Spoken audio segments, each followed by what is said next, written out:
मेरा नाम आदिल है। ये घटना 2012 की है। काफ़ी अजीब घटना थी ये। 2012 में मेरे पास कोई भी मोटरसाइकिल नहीं थी। मेरी अब्बू की तबीयत बहुत ज़्यादा खराब थी और नानी की भी तबीयत खराब थी। अम्मी को नानी के पास जाना था। अब्बू साइकिल चला नहीं सकते थे, इसलिए उन्होंने अपनी जगह मुझे भेजा था।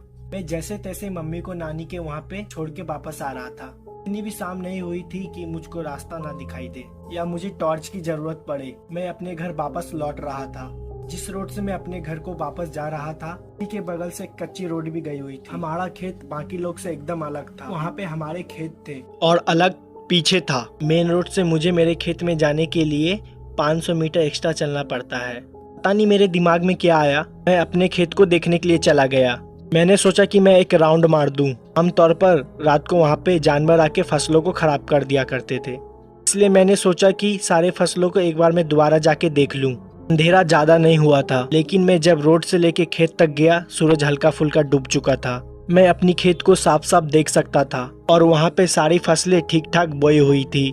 मेरे खेत के एकदम पीछे साइड में तभी मैंने ध्यान दिया, एक काली परछाई है, वो झुकी हुई थी और झुक झुक के धीरे धीरे आगे बढ़ रही थी। उस परछाई को देख के मुझे साफ साफ पता चल रहा था कि वो कोई जानवर की परछाई है। यहाँ पर मैं खड़ा हुआ था, वहीं पे मैंने अपने साइकिल खड़ी की और जोर जोर से चिल्लाने लगा, लेकिन वो वहीं पे टहल रहा था।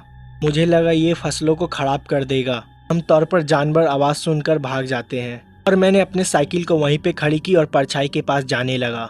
मैंने सोचा अगर वो जानवर बड़ा होगा तो मैं उसे मार के भगा दूंगा, क्योंकि वो फसलों को खराब कर रहा था। उस टाइम मैंने अपने हाथ में एक भारी सी ईंट पकड़ रखी थी। मैं अकेला था पर कोई भी नहीं था। मैं खेत के एकदम पीछे साइड में गया तो परछाई वहीं पे खड़ी हो गई। जब मैं उस परछाई के पास वहाँ पहुँचा और मैं साफ साफ उसे देख सकता था। जब वो परछाई रुकी, उसकी और मेरी करीबन दूरी 10 मीटर की थी। कुछ अजीब सी ही परछाई थी, वो कोई जानवर नहीं था। फिर मेरे आंखों के सामने परछाई 2 गुना बड़ी हो गई। पहले तो वो झुक के चल रही थी, मैं उसके आर पार भी देख सकता था। वो एक काली बड़ी परछाई थी। वो परछाई धीरे धीरे मेरे तरफ आने लगी। मैं कुछ कर भी नहीं पा रहा था। मैंने सोचा मेरे हाथों में जो ईंट में पकड़ा हुआ हूँ उसके तरफ फेंक दूं, लेकिन मेरे हाथ पैर भी काम नहीं कर रहे थे। ऐसा लग रहा था कि मेरे हाथ पैर बुरी तरह से जम गए हैं। वो परछाई धीरे धीरे मेरे पास आ रही थी। मुझे समझ नहीं आ रहा था ये मुझे क्या हुआ। मेरे गले से आवाज़ तक नहीं निकल रही थी। वहाँ से भागना चाह रहा था, लेकिन मैं भाग भी नहीं पा रहा था। फिर कुछ देर बाद मेरे पैरों में जैसे कि जान आ गई हो। मैं दोबारा अपनी साइकिल की तरफ भागा। साफ साफ उस चीज़ को महसूस कर सकता था कि परछाई भी मेरे पीछे ही भाग रही है। जैसे तैसे अपनी साइकिल के पास पहुंचा। मैंने अपने साइकिल को पकड़ने की कोशिश की। जैसे अपनी साइकिल पकड़ी, मेरी साइकिल हवा में उड़ गई। साइकिल हवा में 1 मीटर दूर पीछे जाके गिर गई। लग रहा था मेरी साइकिल को किसी ने उठा के जोर से फेंक दिया हो, लेकिन वहाँ पर मुझे कोई भी नज़र नहीं आ रहा था। इतना ज़्यादा डर गया था कि मैंने अपनी साइकिल को वहीं पे छोड़ दिया, रोड की तरफ चिल्लाते हुए भागने लगा।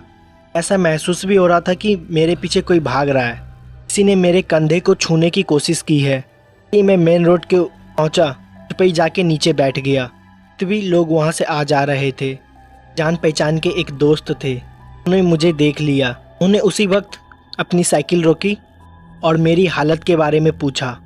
मैं उन्हें सब चीज़ बताई। मुझे दोबारा बताया कि हम लोग जाके वहाँ देखते हैं। मुझे दोबारा बोला चल के वहाँ पे दोबारा देखते हैं, पर मेरी हिम्मत नहीं जुटी जाने की। मैं उससे बोला कि वो मुझे घर छोड़ दे। उन्होंने कहा ठीक है। अब्बू की भी तबीयत ख़राब थी और दवाई भी देनी थी। जब मैं अब्बू के पास पहुंचा तो वो सो रहे थे। उन्होंने देखा कि मैं पैदल आया हूं। उन्होंने मुझसे साइकिल के बारे में पूछा। मैंने उनसे कहा कि साइकिल मेरे एक दोस्त के पास है, कुछ देर में वो मुझे साइकिल लाकर दे जाएगा। वो जिन्होंने मुझे मेरे घर तक पहुंचाया था, वो बाद में मेरे दोस्त के साथ मेरे खेत पे परछाई को देखने के लिए गए। उन्होंने बताया कि वहाँ पे कोई भी परछाई नहीं दिखी और मेरी साइकिल वहाँ रोड पे ही पड़ी हुई मिली। मैंने उन्हें बताया कि ये जो घटना मेरे साथ घटी ये एकदम सत्य थी। हालांकि वो मेरे बात पे विश्वास कर रहे थे। मैं मन ही मन सोच रहा था कि वो सोच रहे होंगे कि मैं झूठ बोल रहा हूँ या मुझे किसी तरह का कोई वहम हुआ है। वो मेरी साइकिल वापस लाके मुझे दे गए और इस घटना को अगले दिन मैंने अपने अम्मी को भी बोला। फिर अम्मी ने मुझे वहाँ पे रात को जाने से मना किया। और उस दिन के बाद से और मैं वहाँ पे रात को कभी भी नहीं जाता हूँ।